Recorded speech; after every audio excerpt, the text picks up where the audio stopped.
as I mentioned, this last workshop is about creating a poetry chapbook.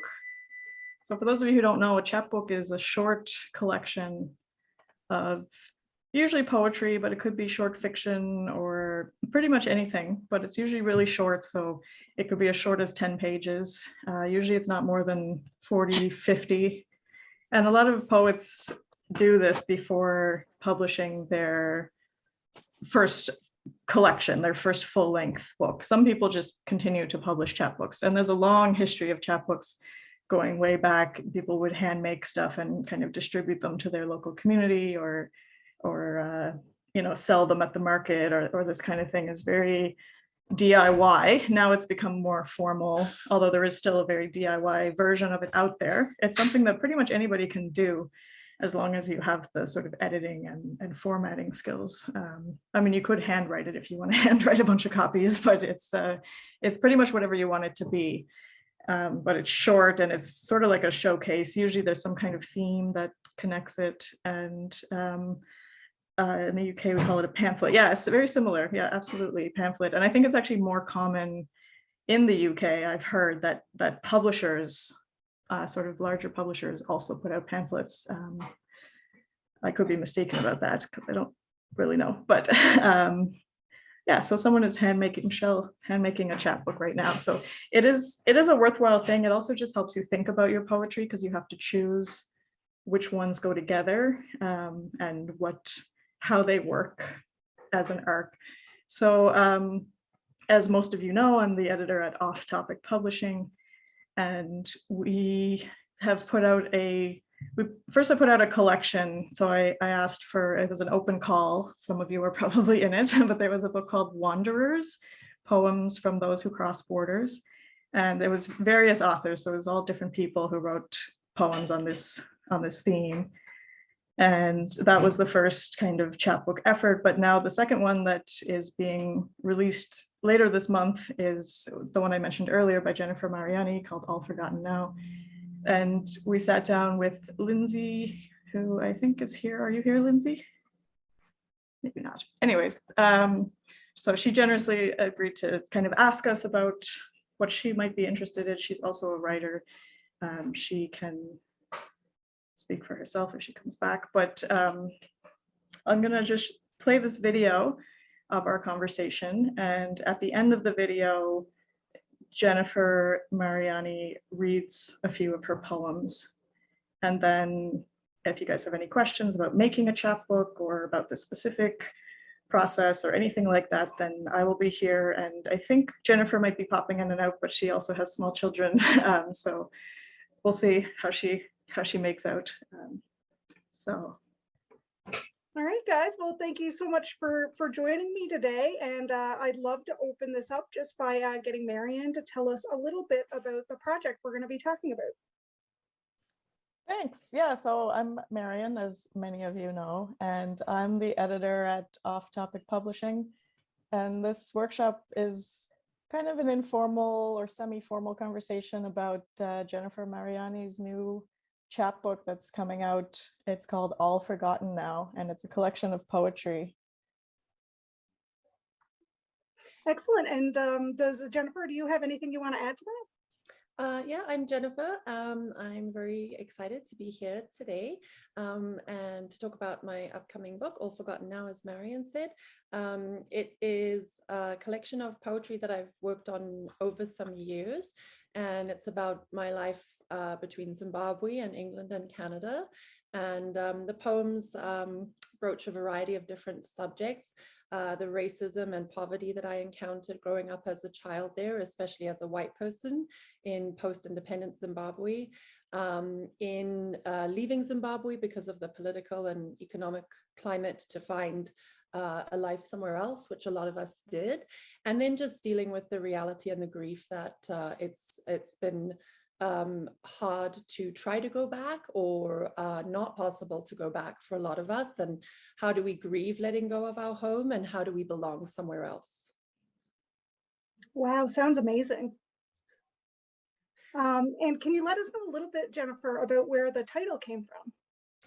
So the title is actually the title of a poem in the book, All Forgotten Now. And, over the years, I had imagined maybe one day I could publish a collection of poetry, and I had many different titles in mind. And then one day when I was working through the poems, that line just jumped out at me. In that particular poem, I talk about how those of us who left took the best of our country with us, the things that we loved about it. And we left behind all the things that were hard, like the power cuts, the lack of water. I mentioned the street children, all forgotten now, and how in our new lives, we don't live with those things, especially where I am. And so it's a line in a poem of the same title, and that ended up just staying with me and becoming the title piece for the chapbook. It's definitely very powerful. And I think it's an interesting choice as well, because it seems like certainly while it may be not as prominent in your life, it's certainly not forgotten. Yeah, there's some irony in the title, All Forgotten Now, because I have forgotten nothing. And in the poem, I explore all the memories and all those things as well in a lot of the poems. So yeah, there's more to that line than what first meets the eye. Yeah. And Marion, what appealed to you about this project, and why did you decide to work with Jennifer and bringing it to life? Well, I met Jennifer through the Canada Rights group on Facebook. So I had just started my monthly off-topic contest, and she actually won the first Poetry Month contest. And I loved the poem. I thought it was so great. And then I also saw a poem she published in Poetry Pause, which is the series that the League of Canadian Poets does. It's a daily poem that they publish online. And I love that poem too. And I was just like, this is great. And this person is a great writer, great poet for me, because there is a subjective element, but I think like there's a strong sense of craft, there's a lot of emotion, like there's everything you want, there's a vulnerability, there's everything you want in good poetry. And we kind of started talking, and I asked if I could use that poem from Poetry Pause in the previous chapbook project that I did called Wanderers, which had a bunch of poems from different authors. And yeah, and then we kind of became friends. We found out we had some common childhood experiences, although quite different as well in certain ways. And I discovered she had enough poems for a collection, and I thought, hey, maybe she'd consider Off Topic, and she did. And first we were thinking about a full-length book, but then I realized, I thought, like, just for myself, for my own kind of what I could actually bring to the table, that a chapbook would be the perfect length at the moment. So maybe in the future, but I know that there's a lot of excellent poems that didn't make it into the chapbook, so I'm sure the collaboration will continue. Excellent. I'm sure we'll all look forward to the next books in the series. And Jennifer, I'd be curious to hear from your perspective. When did you know that you wanted to work with Marion on this project? I think right away, Marion has a very engaging presence in the Canada Rights group, and I enjoyed participating in some of the off-topic contests, some of the discussions that were on there. And when Marion reached out and had asked if she could use that poem Land Lost with My Childhood for the Wanderers collection, we started to be in touch, and definitely I felt a spark there with Marion in a creative way. And when she said that she would I consider publishing a chapbook with her, I leapt at the chance, because I had had a few publications to date, a handful, and I was flattered, I was overjoyed, and for me it really is a dream come true to publish my work. Excellent. And what's your favorite part of this collaboration? And you can answer that one as well, Jennifer, and then we can. Okay. I think my favorite part of the collaboration has been getting to know Marion. I felt a kinship with her. I think we did have some similarities in our childhood and our upbringings. And I think, we've managed to connect over those. And I feel like working with Marion has just really helped me to enter the writing world a lot more than I ever expected to. I've got to learn about publishing and things that are just fascinating that I have never seen from this side before. Excellent. And same question to you, Marion. I think my favorite part is actually just working with Jennifer. She's super easy to work with. She's always pleasant. We laugh a lot. Mostly we communicate through Messenger, so it's text-based, but her communication is always clear. It's always insightful and on point. So it's just been really kind of a really smooth process, I feel. And of course, the poetry in All Forgotten Now is confident and heartfelt, and being the editor, I got to read them over and over and over, and I loved it. I loved reading it, and I know that if I'm reading it for the 50th time and it still resonates, then I know it's going to be a great collection, and so I just get really excited. Excellent. And a good segue to that then will be if you'd be willing to share your favorite line or poem from the collection with us. Yeah, that's a bit tricky. Like, I find it really hard to pick just one or even a handful.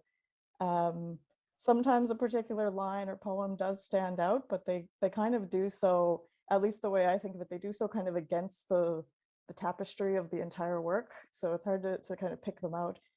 But if I did have to choose one, or maybe two, I would probably pick, there's a really short poem called Forget Me Not, and it's 5 lines. So it's almost like a micro poem, but it's so spare, and every word is crisp and like exactly where it needs to be. And the tautness of the poem and the lines, it's kind of brittle. It's this very short and brittle thing, and it's because of the content of it, it kind of suits the tone exactly. So I think it's really hard to be that concise and that profound at once. That's one for sure. And then the last poem in the collection, Dust and Fire, it wasn't originally at the end, but we kind of talked about it because we thought it would be kind of a good ending to kind of shape the entire collection. And for me, I thought it had this sort of cry of empowerment. So there's this challenge of this uprooted life, this constantly being out of place, and then, you know, struggling with the problems in the world and the stuff that Jenny mentioned, the racism, the poverty, and, you know, your own privilege against that, and moving around and being new and not always being seen for having this kind of history, personal history. But so it's this kind of sadness in the story, or in the the narrative arc of the poetry. But this one kind of really shows the strength and the resilience at the heart of it all as well. So I thought that was a pretty powerful poem to end on. Wow. And how about yourself, Jennifer? Do you have any personal favorites? I think my very favorite in the chapbook is called Song of Home, and it's the oldest poem in the chapbook from my writing. I wrote it in 2004 in the Harare International Airport as I was leaving to come to Canada. And so it was also the first poem I ever had published, and it was published in a Zimbabwean literary review. So I have a lot of emotional attachment to that poem for many reasons. The first line of the poem says, "Take my ashes to Africa." And so for me in that poem, there's just, in my heart, there was a way that I will always go back home, however that is. Wow. It's interesting that there's no overlap between your two selections and the different, elements of poetry that make them our favorites, whether that's, structure and craft, or whether it's an emotional connection. Yeah. And I know you talked a little bit there, both of you, about kind of your background of travel, and, you both have that experience of being kind of outsiders to a place. How do you think that's impacted the partnership as well as the book? And either of you can start. Do we want to start with Jennifer this time, maybe? Sure.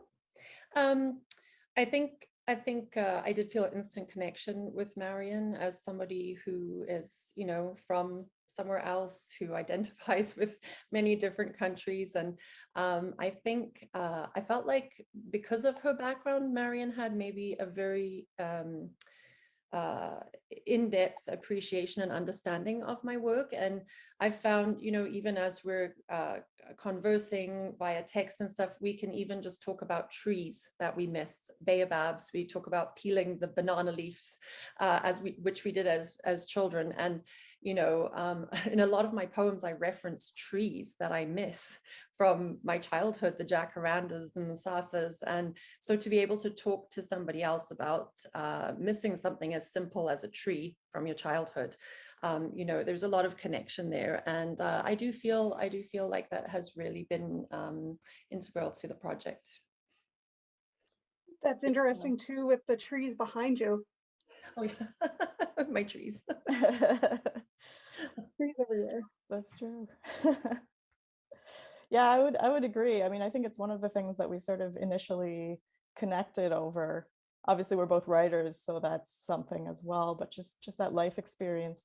I wouldn't even really call it travel. I mean, the travel is kind of what happens when you're moving from one place to another. But I think that the crux of the experience is the actual life that you live in a place over a number of years and then kind of leaving that behind. I came across the term serial migrant, and I think that's a little bit more accurate. Like a traveler, you sort of think of someone kind of floating past or floating by, but it's really kind of being in a place, but then having to leave or choosing to leave for some people.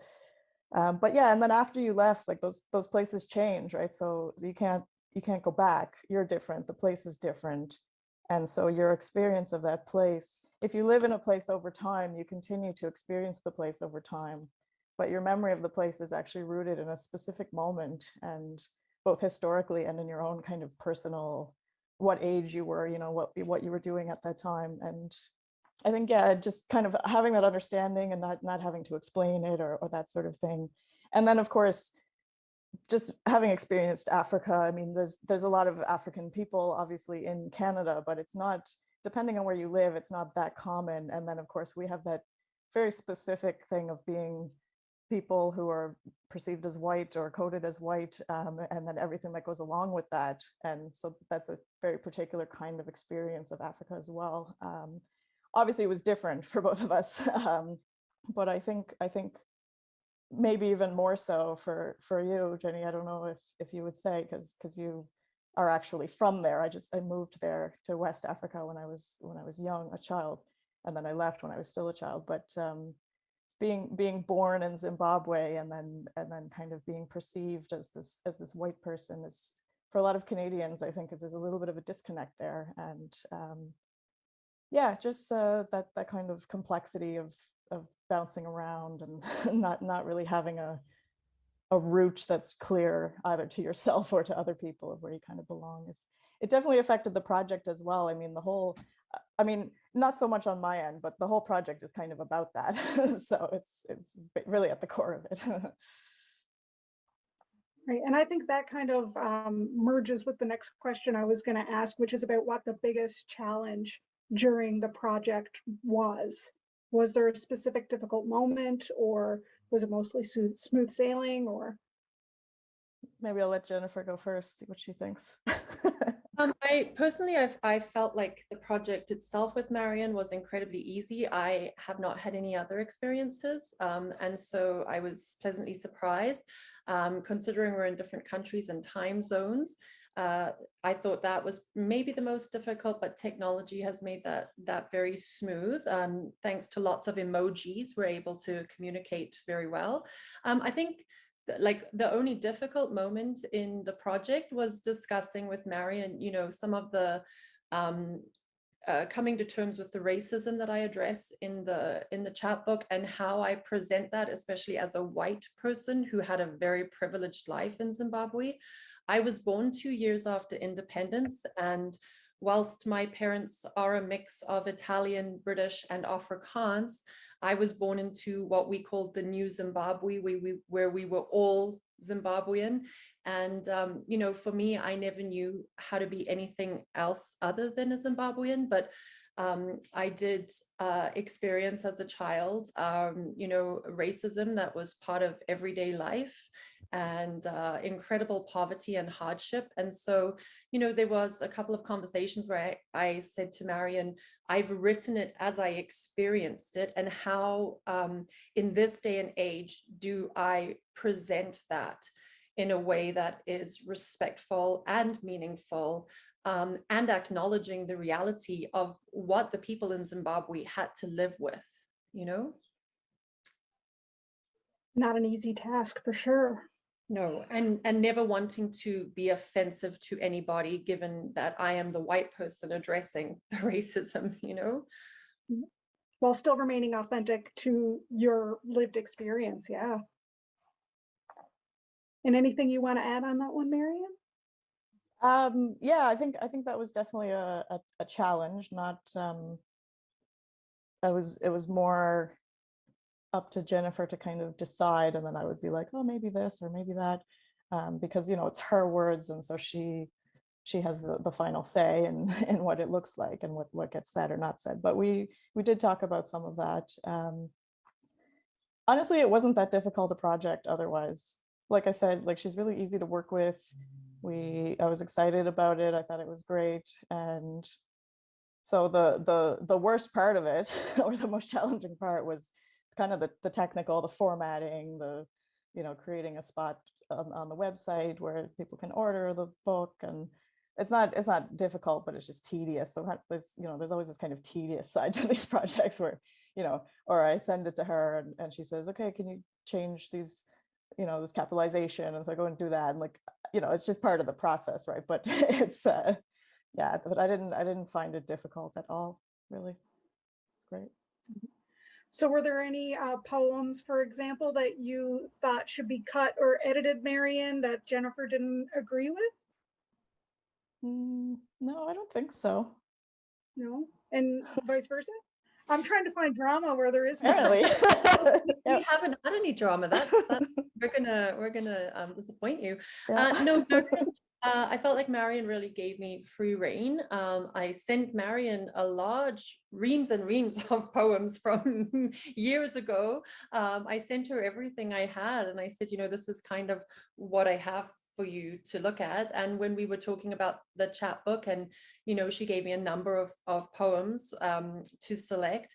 I felt like she really did let me choose what I wanted to share. And you know, in the end, because I haven't had the luxury of somebody else looking at my work in depth and pulling it all together, I have deferred to Marion many times. I've said, I'm happy to go with, you know, your editorial preference, or, you know, it's actually really helpful for me to have another set of eyes on the work. And because for myself, I have a lot of emotional attachment to some work that, you know, I've noticed in submitting poems, some of the things that to me is my most important or special work does not necessarily the work that resonates with other people. And I think that's where having an editor, especially someone like Marion, she can see past those things. Yeah, definitely. It's all about, you know, I don't know if that's killing your darlings or what you would call that, but certainly I've had that experience as a poet as well, where you know, you think something is your best work, and somebody else might kind of be, eh. Yeah. Yeah. And how about on the flip side of that? And I'll ask perhaps Miriam first this one. Was there any big aha moment for you as you guys were selecting the poems and ordering them and tweaking them? Was there a big aha moment for you in this project? Mm, I guess the two sort of real decisions that I feel like I made, like I kind of had to be like, oh, okay, what are we going to do with this, was in the beginning, initially, when we were selecting the poems, right, to think about, you know, collaboratively, to think about what is it going to be, what's the story in here, right? Because especially for a chapbook, like they need to hang together somehow. So it could be thematically, it could be structurally, it could be style, lots of different things, right? So they definitely hang together thematically, but I feel like we kind of, or I probably mostly organize them in a way that I feel like it sort of tells a bit of a story. Like it's not a literal narrative, of course, because it's poetry, but at the beginning, you know, it's focused more on the experience of Zimbabwe and of Africa and childhood, and then it kind of moves towards being an adult and looking back and you know, having a new life in Canada and in other places, and what that means. And then at the end, we get a little bit of reference to there's children, and there's, there's this cold place, and it's a different kind of world. And so I feel like creating that arc, like obviously I have to read and sit with the poems to figure out like what are they and how do they work together, because there's a lot of great poems, right? But there's so many ways you can present them, so you have to kind of think about that. And then, as I mentioned, the last poem in All Forgotten Now, that it's called Dust and Fire, I think, that wasn't originally at the end, but then I was looking at it again and I was like, I think this needs to come at the end, because I like, because as we talked about, there's a lot of hard content matter there, and it's not, it's real world stuff. It's stuff we have to talk about. But I don't want to just leave people feeling really depressed or feeling really sad. There is a life, a real life there as well, and it's a personal journey, not a sort of social commentary. That would be a different book. So that's those kinds of things, I guess. Yeah, ending on that empowering note sounds like a very good idea. And Jennifer, was your experience similar? Was there any aha moments for you? I think the aha moments were more into my work itself, because I have, like I said, I've not worked with an editor before. And so there were things Marion pointed out to me, habits that I had. Even one of them was a way that I learned to write much younger. I just capitalized the first letter of every line, of every word of every line. And I'd always written like that, but I'd been writing from the time I was very small, and I'd never ever thought to change it. And Marion said to me, it's your choice, but you could take a look at this. And so just being able to go back to my work and look at it, and it was a big aha moment. It didn't make any sense. I'm not particularly interested in grammar or punctuation or those kind of things. And then once I saw it, I couldn't unsee it. I saw it everywhere. So and just in being able to, like sometimes I could say to Marion, some of the poems, they have a lot of sameness to them. I'm saying the same thing. And then going back and having to look at them and just edit them or play with them, or say, maybe that doesn't really work. It's been said before and it was said better in a different poem.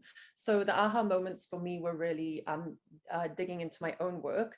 And I'd never had anyone work with me before. And so I'd really never gone back and tried to edit my work myself. Having that neutral third party look at your work can be very helpful, I'm sure. And I will say one thing. Oh, sorry. I was going to add, within that, one thing that I did learn is that you can keep changing something. It doesn't necessarily make it better. And I appreciated that from Marion, because when I thought about editing, you can just keep changing things, and it doesn't necessarily make it better. And in some ways, you change a poem and you've lost the something that it had in the beginning, So that's been the great thing about having other eyes, Marion's eyes on my work. She can say, leave it, don't change it. It's fine the way. I've certainly edited the soul out of things before. I've had that experience. Yeah. And I'll keep with you there, Jennifer, in asking if there's anything you wish you knew at the outset of this kind of project that you know now.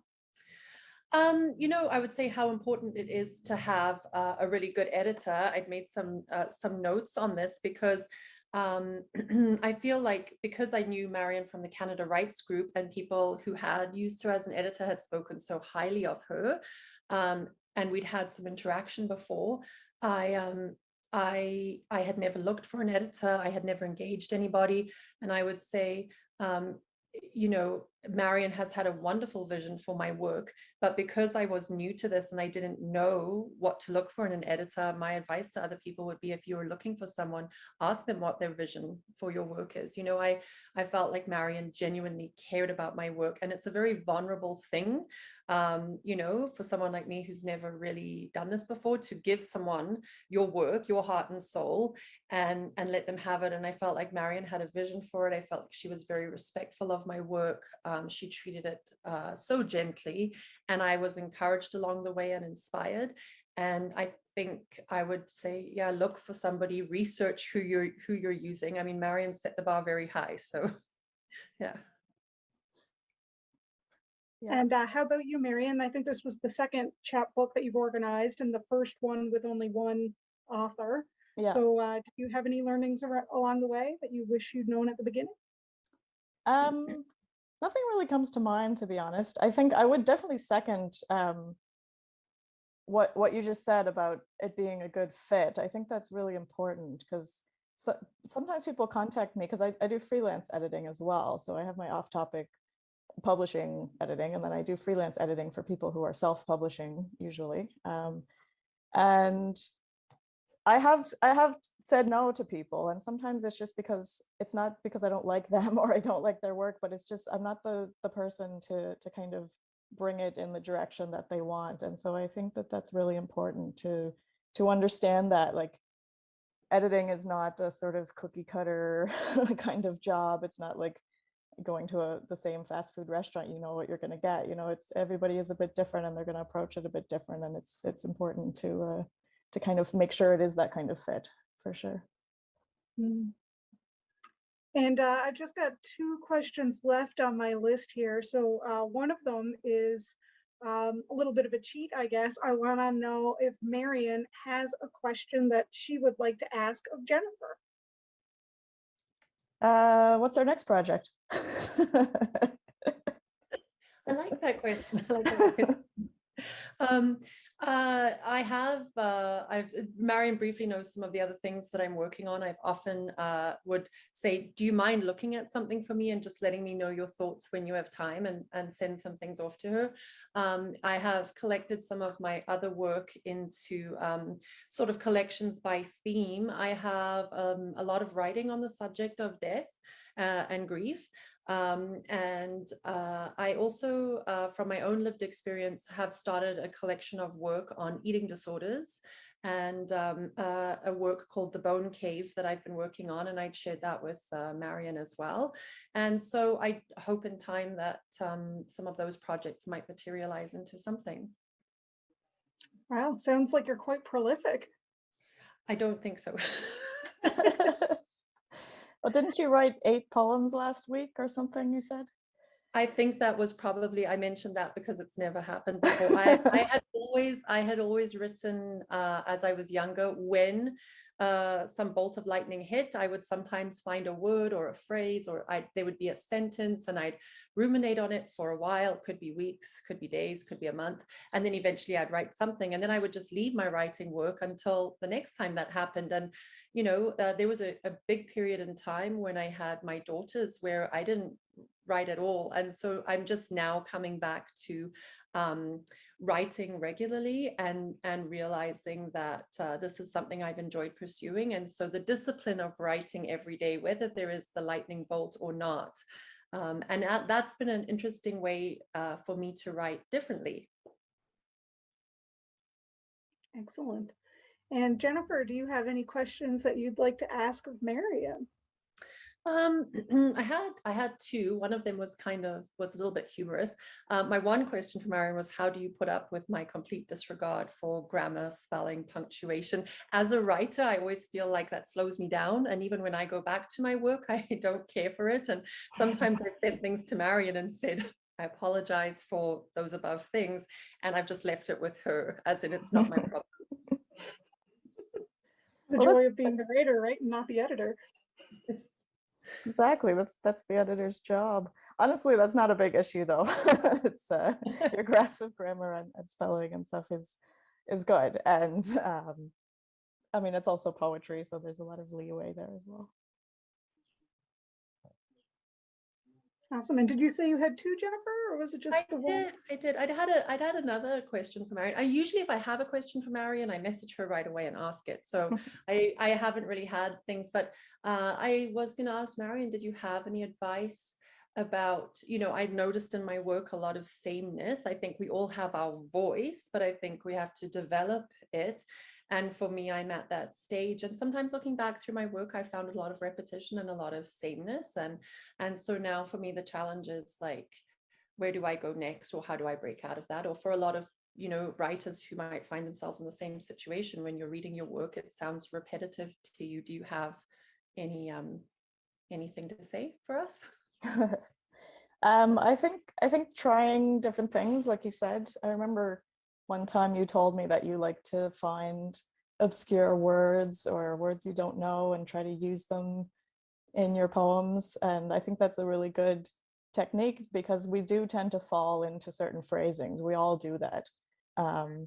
And so you can kind of be like, oh, maybe I'll bring in something different. But there is also such a thing as developing your voice. And so you are going to sound like you. And that's not a bad thing. We all have favorite authors that we read who maybe they write really different kinds of things, but it always sounds like them. You know it's them, right? And that's not a bad thing. So there's kind of a balance in there, I think, of stretching yourself and trying new things, but also not being afraid to actually sound like yourself, because that's kind of the sign of consistency in your work, that you're not just imitating other people, you're actually bringing techniques into the style you've already developed. So I think having that little bit of confidence that it's okay to sound alike sometimes. But I also think not every piece is probably going to get published, right? That's especially with poetry, because they're short and it's hard to find a home for it sometimes. But sometimes, as you said, you write about the same thing 3 times and you're like, this one is really good. This is the good one, right? I've done that myself. I read it and I'll be like, this is so much better than that other one that I wrote, for some reason. And as you said, it might not actually resonate the same way with someone else. They might think the other one is better. So that's kind of a personal, subjective thing as well. But yeah, I think reading lots of poetry is valuable.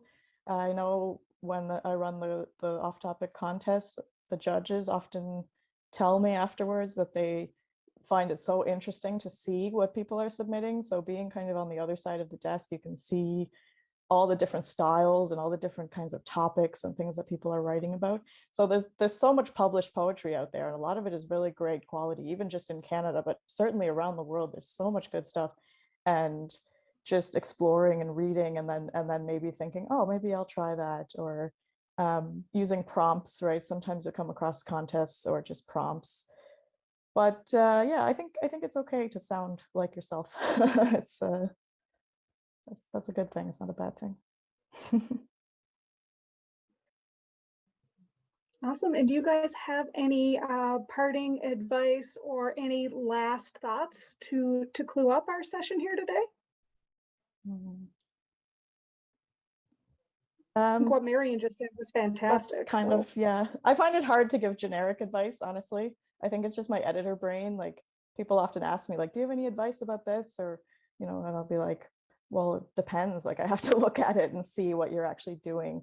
Unless you're really a new writer, and then there's sort of general tips you can give. But yeah, or a new editor. But I think the most important thing for editors, if there are any editors watching, is to make sure that you're working on stuff that you like.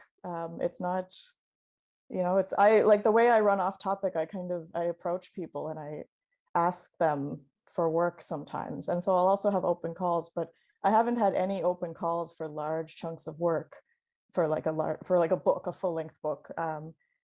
But I have spoken to a few people about the possibility. So this is the first one that's come to fruition. And it's because I already like their work and I already know that they're good people to work with. And so it just makes things so much easier. You've already have that kind of rapport, and it's something you're going to be excited about. And so if you're trying to publish things on an editing side, it's different if you're hired to freelance. I mean, you shouldn't hate the work, obviously, but it's a different kind of job. You're being hired to provide a service. And so you kind of approach it differently. And they are hiring you, so it's different. But if you're kind of working together as a publisher and writer, I think, yeah, just finding stuff that's exciting to you is what's important. Awesome. And how about yourself, Jennifer? Any last thoughts or words of wisdom? I think it will sound maybe cliche, but keep writing.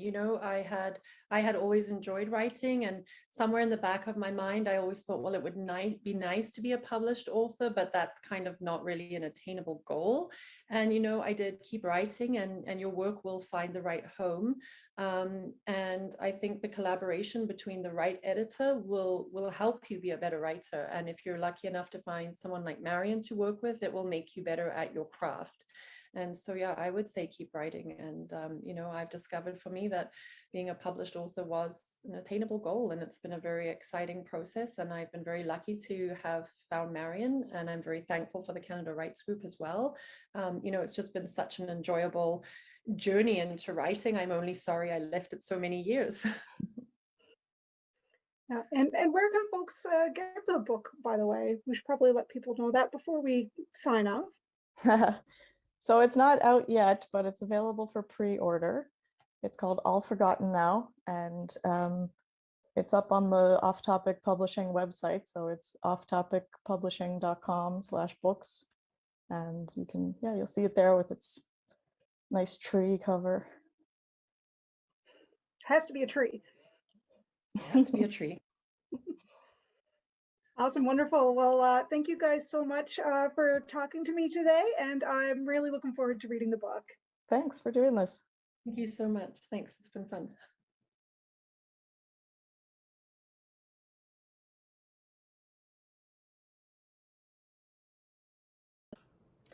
My name is Jennifer Mariani, and I will be reading 3 poems from my upcoming chapbook, All Forgotten Now, which is published by Off Topic Publishing and edited by Marion Lougheed.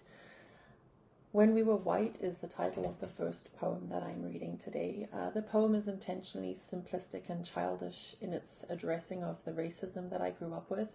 It is not an attempt to say anything more or less. It was how I processed my childhood in Zimbabwe. When we were white. There was us and there was them, and we were white and they were not.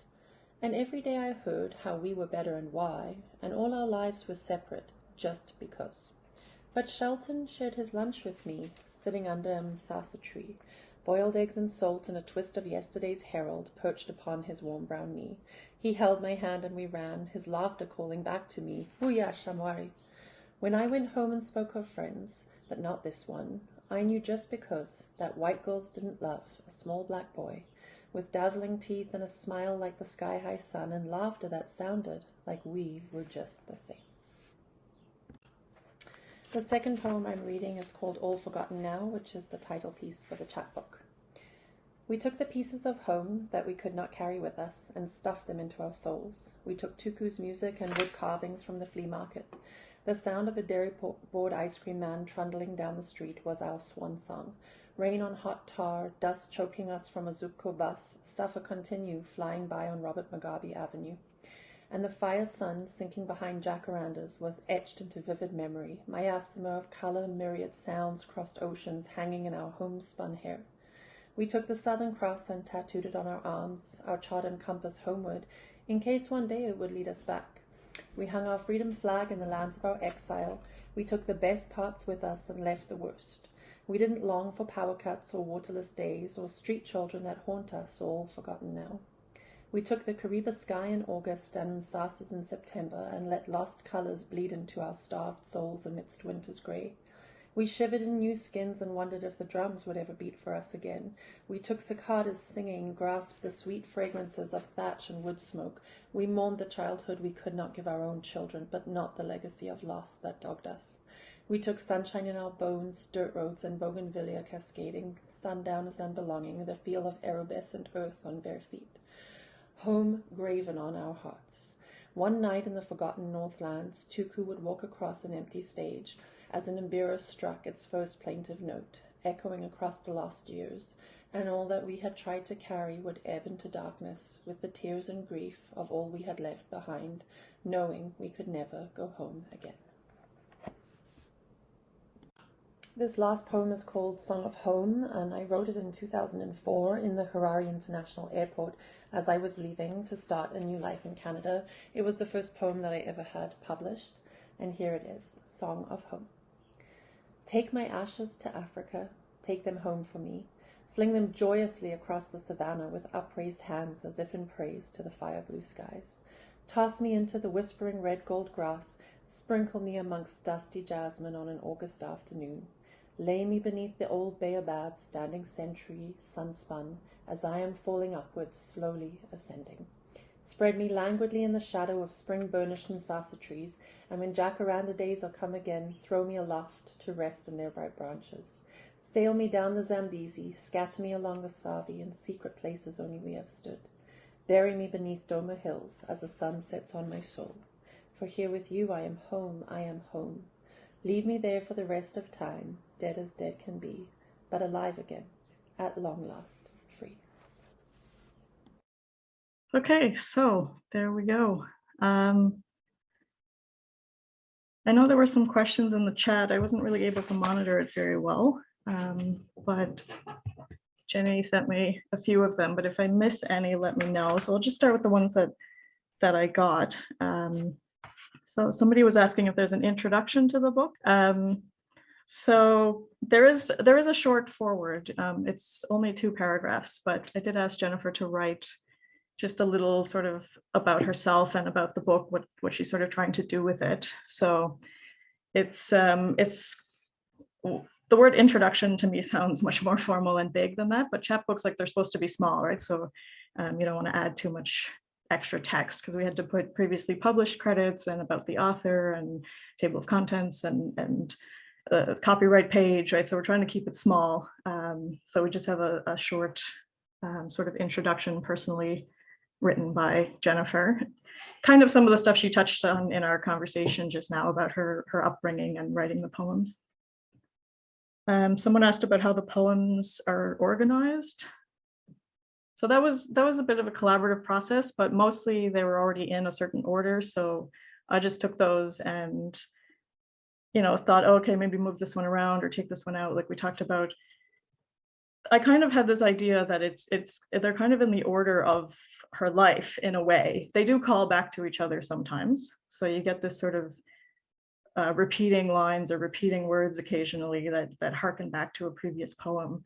But life is kind of like that anyway. So it sort of follows a trajectory. But the first poem and the last poem act as framing devices a little bit, because the first poem, I forget the exact line, but it's something like, in this land, they call me Africa. So it's like she's already away at the beginning, but then you kind of go back, and then the sort of the complexity of that journey. So that's how they're organized. And there is one poem on each page, just sort of a physical layout. Like some of them take more than a page, because a chapbook is also small size wise. So but they do each start on a new page. But that's a choice. You could do however you want. If you're thinking of doing your own chapbook, it's very much up to you what you're trying to make it, right? So you could have one that just the poems run after each other, or whatever you want to do. I think that was all I had written down. I think someone asked about editing a book versus editing this chapbook. I think it's really hard to compare. I haven't edited a novel as a publisher, so that's a very different kind of editing.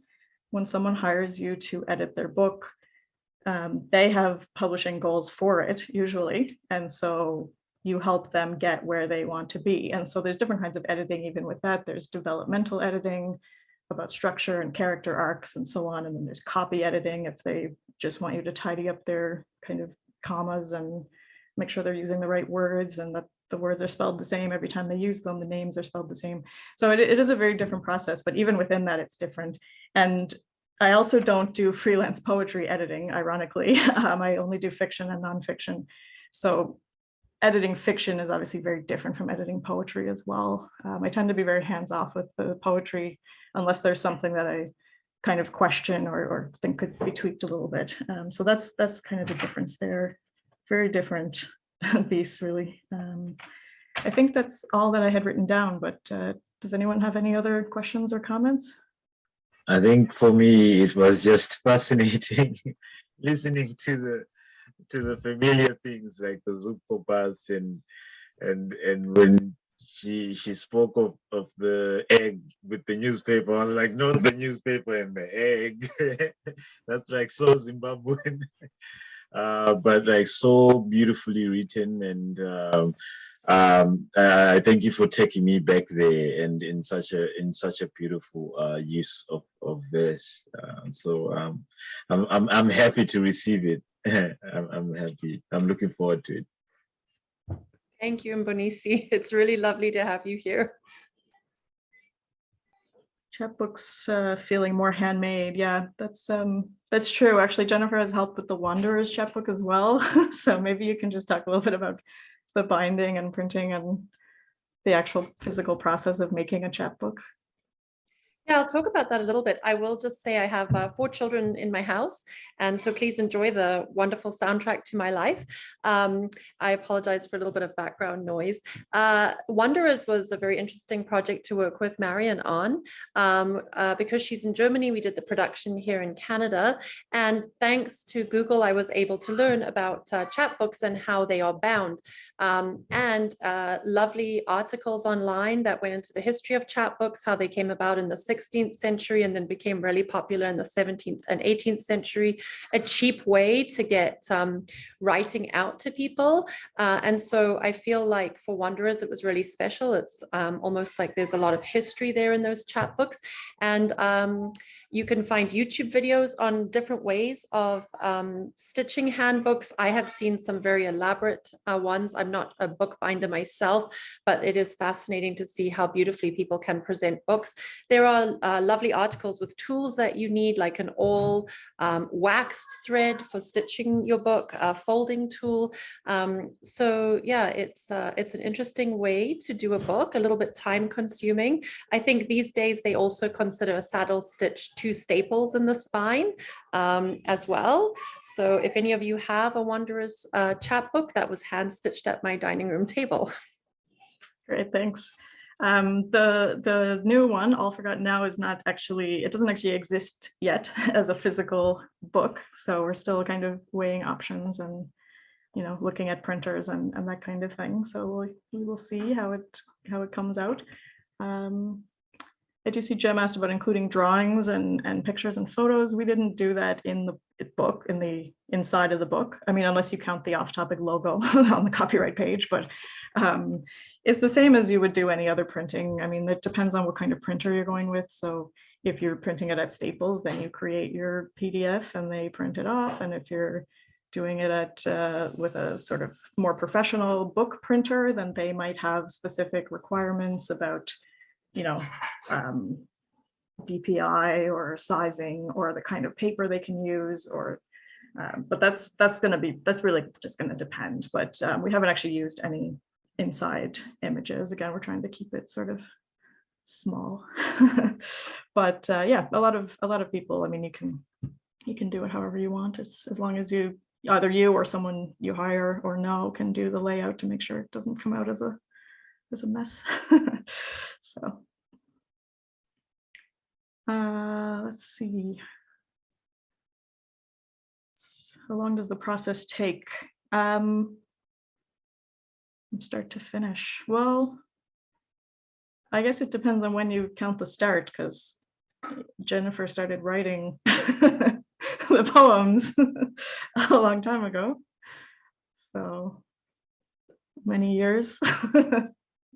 I don't know, how long did the process take of the actual chapbook? I'm trying to think when you first asked about starting. I think it was late, maybe in the fall, you asked about starting to get some work together. I've kind of lost track of the timeline now. The last month or 2 have really been the intense work, I think. Yeah. Because, you know, I also have other projects with off topic, right? So I kind of have to build it in. If you were only doing a chapbook, I mean, you could probably do it in a month if you had your poems ready to go, if you really kind of focused entirely on that and didn't have other other obligations in your life. And that's including printing it and everything. But, you know, realistically, I would say a few months. I mean, a few months to half a year is kind of sensible, I guess. It really depends on how ready the poems are, you know, if the author has already put them together in a way that makes sense, or if the editor kind of needs to pick and choose a bit more, and, you know, how much, you know, how agreeable you both are, how much you agree on how things should go, what it should be, which, you know, we're not very dramatic, as you saw, so it kind of worked out. But it really depends. But yeah, you could do it in a month if you had your poems ready, but yeah, it's just going to depend on what else goes on in life. And of course, with you know, there was, some of you might know, in Canada and in other places, there was actually a printing delay. Like even a lot of big publishers had printing delays. So I mean, all kinds of things can happen in between that you don't expect.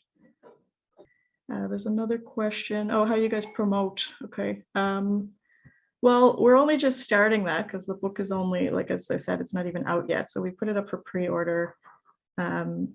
With Off Topic, like I really have this kind of idea of building a community. I know that sounds sort of like every company says that, but you know, like doing these kinds of events and being where me and Jennifer met in the Facebook group for Canadian writers and writers in Canada, called Canada Writes. I know many of you are also members, so getting to know people that way. You know, there hasn't been a lot of in-person stuff lately for anybody, as we all know. So we are, you know, we've been talking about different possibilities. Jennifer was in touch with her local library to do reading at maybe book clubs or that kind of thing, and also to see if they'll carry it. We are going to write a press release for a lot of local media in Calgary and around there, which is, you know, whatever your local town is, you can find your sort of bloggers. We've also, I'm a member of the League of Canadian Poets, so they have a promotional possibility within their groups and their communities. So really like connecting with people, I think, is the most effective, and not in a fake way, not in a superficial way, but actually finding the people that you think will enjoy this work. So, you know, if somebody's not interested, then there's no point in talking to them about it, really. Like, it's just going to be annoying. We've all experienced that. And also, like, a lot of people, they join Facebook groups or they join Twitter communities or real life communities, book clubs, writers clubs, and all they do is talk about their book. People want to know you as a person, and I also want to know the people. I mean, I can't know all the readers, obviously, but I love knowing who the readers are and what they think of it, and having that kind of interaction. So I think when you think about promotion, really, it just starts with who you know, and you shouldn't take those people for granted. Like, it's easy to be like, oh, well, my friend bought it, like, of course they bought it, but like, that's your community. Those are your people, you know, that's who you start with. So yeah. Did you have anything to add to that, Jennifer? Sorry, just trying to unmute myself. Yeah, I think in terms of the question that was asked about some of them, like marketing and things like that, it is interesting. I feel like poetry is already its own niche.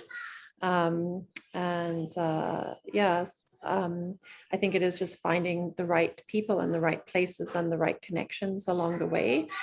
Big learning curve for me with some of those things, finding places in Calgary or around and about that might be interested in the work and the books that Off Topic's producing.